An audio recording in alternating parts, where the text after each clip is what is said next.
I'm not good at telling stories or anything, but what happened to me and my girlfriend Kenzie last year, I need to get it out there. Maybe someone else has been through this. I don't know. So we were living in Phoenix, Arizona, in this crappy apartment where the AC barely worked and our neighbor played music until 3 in the morning. Kenzie worked at Target and I did construction, so money was tight. We'd been looking for a house to buy for like 2 years, but everything was way too expensive. Then we found this place in Tucson. The realtor, this older lady named Mrs. Rodriguez, she seemed nervous when she showed it to us.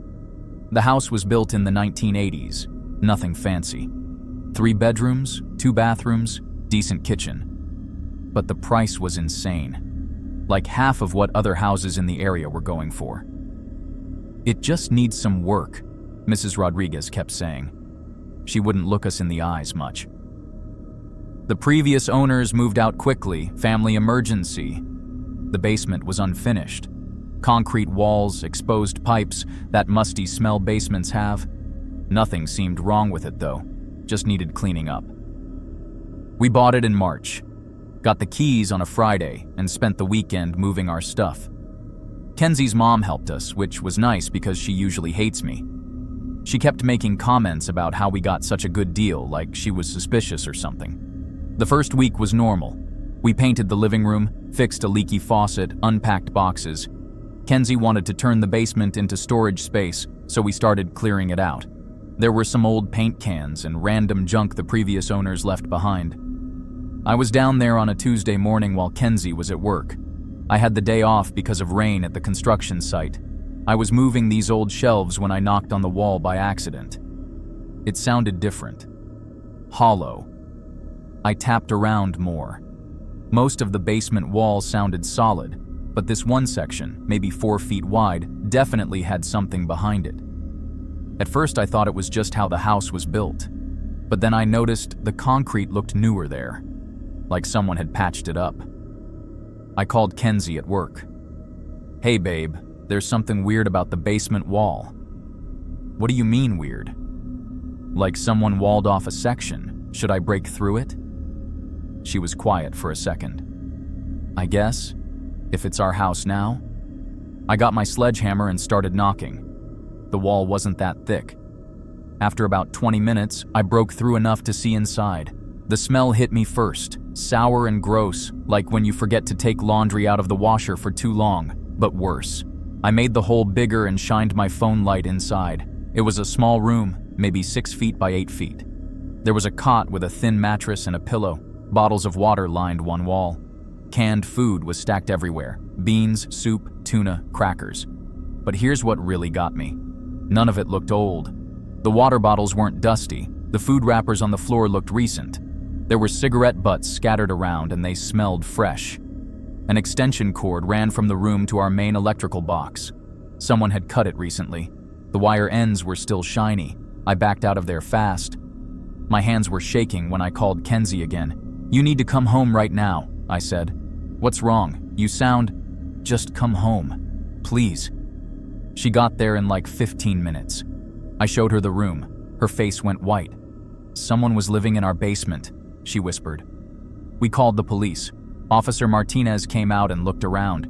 He took pictures and wrote stuff down, but he seemed bored. "Probably homeless people using it as shelter," he said. "Happens more than you think. The hole in the wall is sealed now, so they can't get back in." "But what if they have another way in?" Kenzie asked. He shrugged. "Change your locks.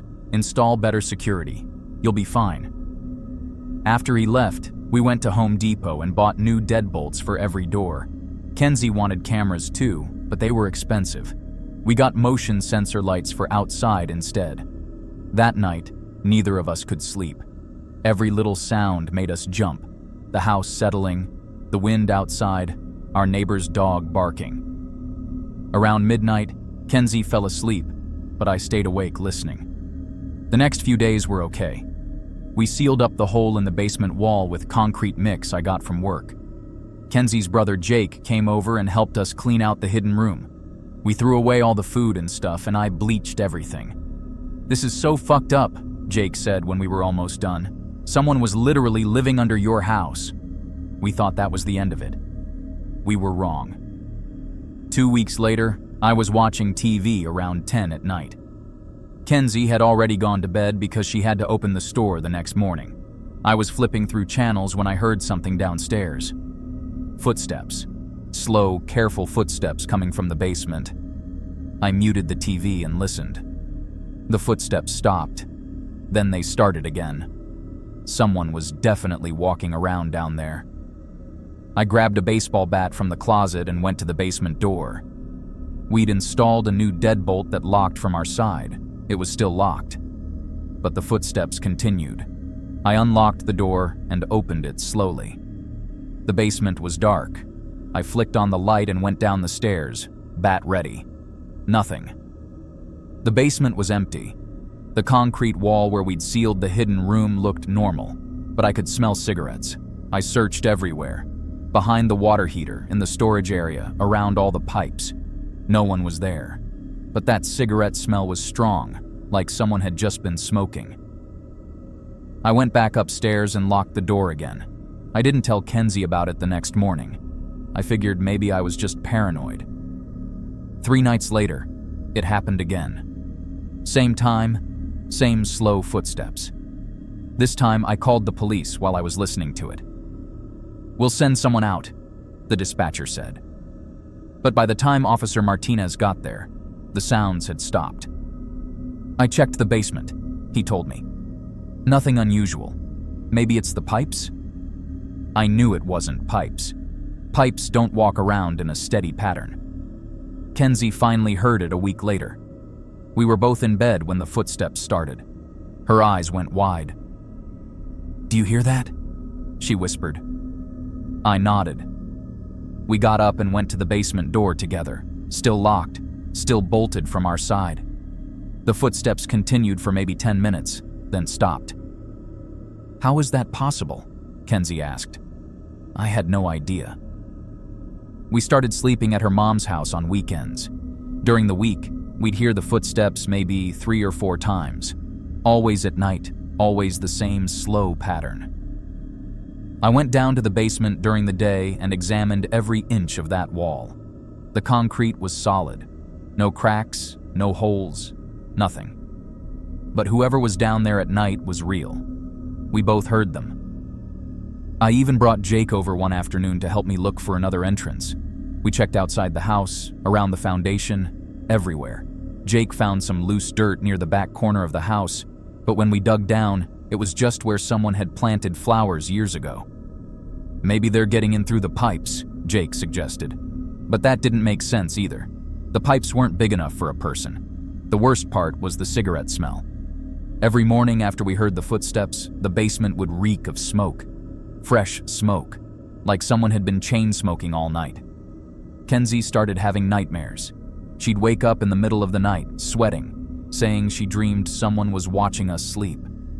I told her it was just stress, but honestly, I was having weird dreams too. One morning, I found a cigarette butt on our back porch. It was the same brand we'd found in that hidden room. Newport Hundreds. I don't smoke, and neither does Kenzie. Our neighbors don't smoke either. I started staying up later trying to catch whoever was down there.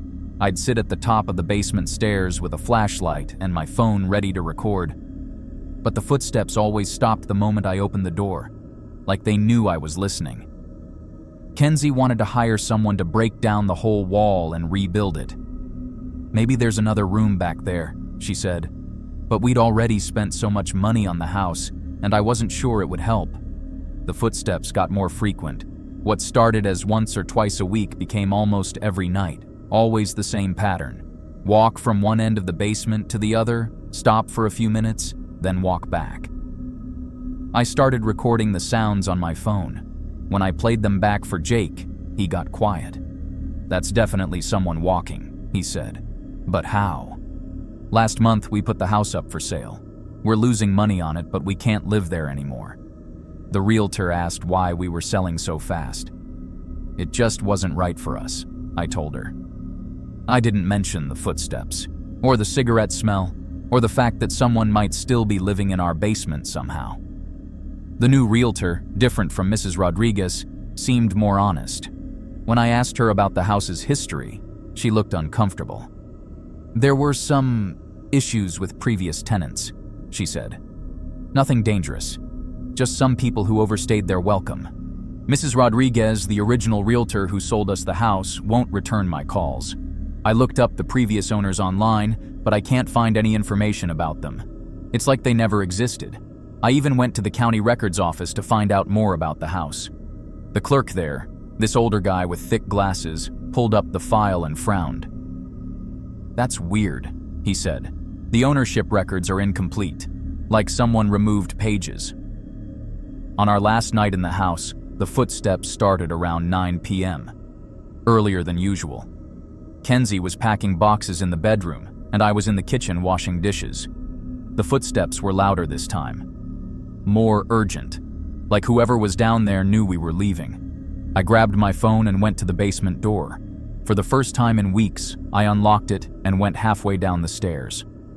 "I know you're there," I called out. "We're moving out tomorrow. This is your house now." The footsteps stopped immediately. Then I heard something that made my skin crawl, a voice, quiet and raspy, coming from somewhere in the darkness. "Thank you," it said. I ran back upstairs so fast I almost fell. Kenzie was standing in the hallway, her face pale. "Did you hear that?" she whispered. I just nodded. We packed the rest of our stuff that night and stayed at a hotel. Sometimes I wonder if we should have stayed and figured it out. But honestly, I was getting scared to go to sleep in my own house. We're renting an apartment in Mesa now. It's small and expensive, but at least we know we're alone. No basement, no weird smells, no footsteps. I still think about those footsteps though, and I wonder who's living in that basement now. Sometimes I drive by the old house.